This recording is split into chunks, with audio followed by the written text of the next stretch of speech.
Hello, everyone. This is Tom Fox, and I'd like to welcome you to the Daily Compliance News. The Daily Compliance News is an offering of the Compliance Podcast Network. August 3, 2019, the Let Them Eat Cake edition. First up from the Wall Street Journal.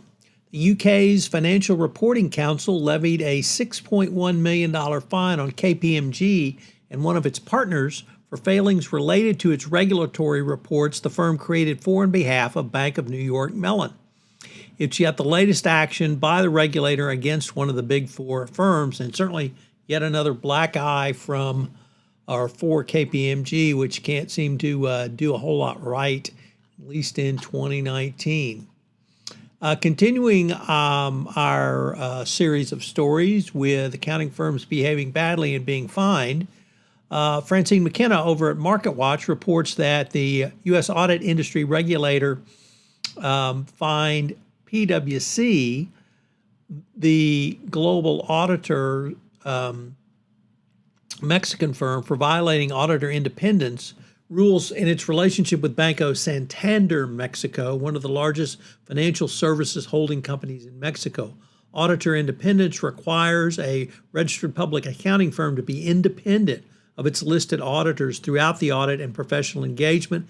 And according to the PCAOB, that's the U.S. regulator, at least 6 of PwC partners involved in the audit had financial relationships with Banco Santander Mexico during the year of the firm's 2016 audit. So yet another.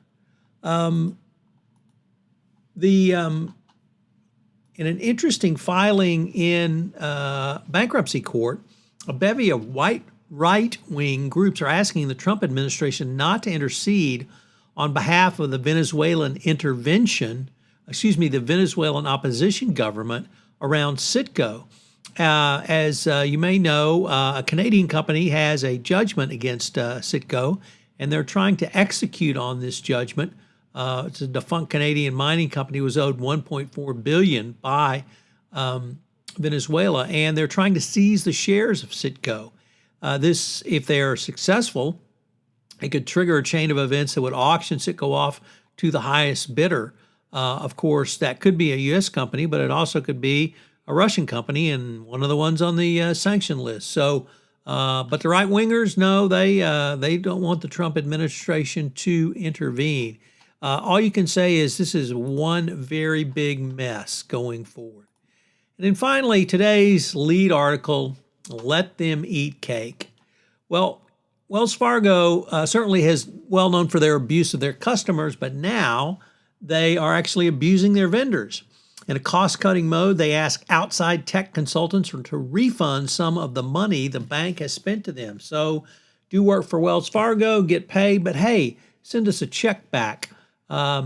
They call this a rebate check, and the bank's logic for this is, well, we screwed up and we needed your help, so you actually benefited from our screw-ups. And it wasn't just screw-ups, though. It was an intentional actions to defraud customers, resulting in the fraudulent account scandal and really a host of others.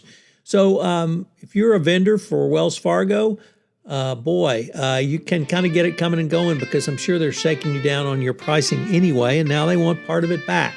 So welcome to the wacky world of Wells Fargo for this edition. I released 2 new podcasts last week, over the last 2 weeks, Creativity and Compliance with Ronnie Feldman, and Accountability, the Heart of Compliance with Sam Silverstein. I hope you will check out both of these podcasts to bring really a new dimension to the compliance discussion. As always, with the Compliance Podcast Network, we're expanding. We've got a new podcast out in the next week or so, so I hope you will continue to check us out and move forward with us. The Daily Compliance News is a production of the Compliance Podcast Network and a proud member of C-Suite Radio.